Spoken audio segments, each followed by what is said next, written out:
this lesson, we're going to review the Maxifs and Minifs formula.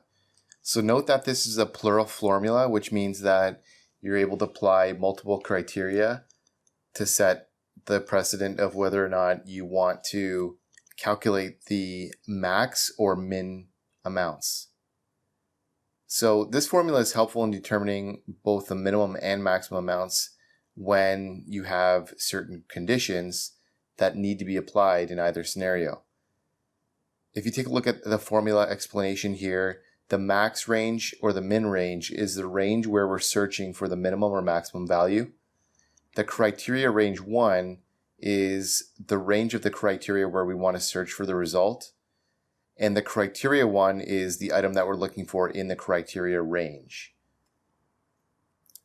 Both the Minifs and Maxifs formula have the same sort of formula structure. So one starts with Maxifs, the other one starts with Minifs, but they both have a range, criteria, and criteria range. Let's take a look at an example for each. In our example, the financial analyst at a car dealer wants to know the smallest and largest sales by branch location. The sales ledger is below under raw data. So as you can see at the bottom of the screen here, we've got the raw data for the sales ledger for the year for the company. We've got a total of 22 records, and it has the sales price, the car dealer branch location, product description, quantity sold, and sales revenue. So we want to find the minimum and the maximum amount within certain locations. And the locations that we're looking for are on screen here in rows 35 through 38. So we can easily identify that information using the Minifs and Maxifs formula by doing a conditional lookup against each of these branches. So let's take a look at cell E35 on how we structured the Minifs formula. So in this example, the min and max ranges are the sales revenue column, i.e. column H of the data table.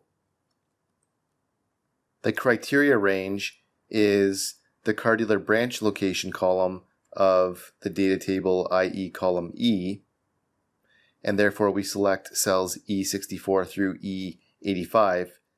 And then the criteria that we want to apply for the first part of the table is C35, i.e. Washington. So we're doing a lookup of Washington within the car dealer branch location. And if that criteria is met, then we're finding the smallest value.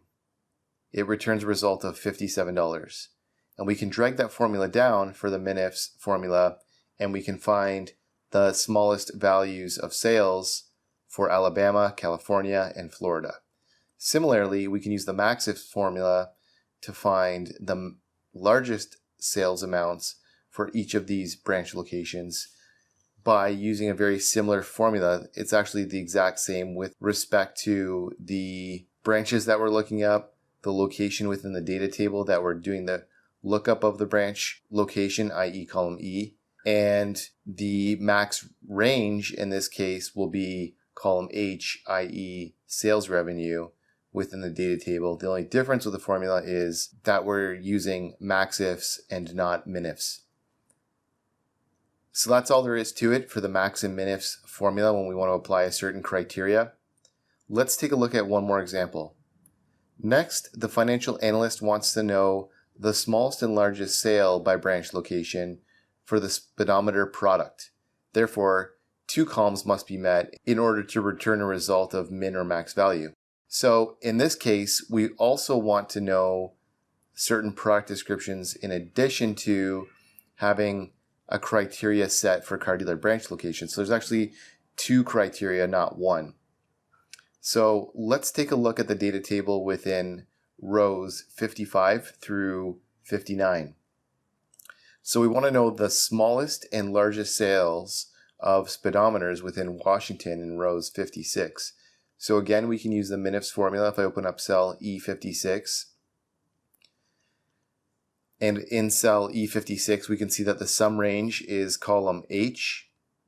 The criteria range 1 is column E for car dealer branches.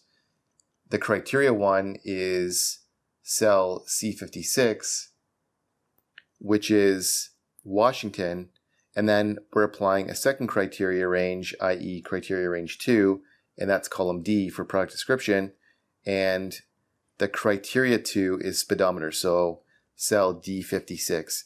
And when we do that, we can see that $100 is the minimum amount for sales for Washington speedometers. We can see that's true if we look at row 64 of the data table.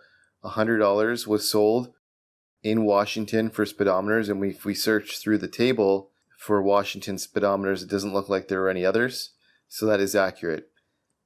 Similarly, we can drop that formula down and drag it throughout the rest of the data table here and achieve similar results. The formulas for the criteria have not been locked so that they can be dragged down, i.e. Florida is now selected. If I were to pull up cell E59 and speedometer is also selected. Now for the Maxifs formula, if we were to open that up, it's calculated almost the exact same. The only difference is we're changing the Minifs formula to state Maxifs. So this time it's doing a lookup of the sales revenue column, the car dealer branch location column. It's applying the criteria for branch within our data table, i.e. Washington in cell F56. We're doing a lookup in cell C56 for Washington.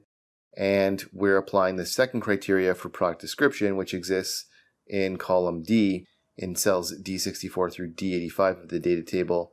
And we're applying the criteria for speedometer, i.e. cell D56. Now, we could have applied further criteria.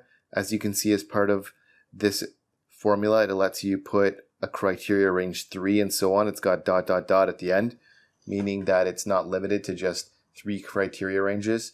But for the purpose of this example, we just have 2 criteria that we want to apply, i.e. product description and car dealer branches. Hey guys, thanks for watching this lesson. I hope you enjoyed it. And if you did, I'd really appreciate a like and subscribe from you. And if you want to learn more about Microsoft Excel, check out these videos above.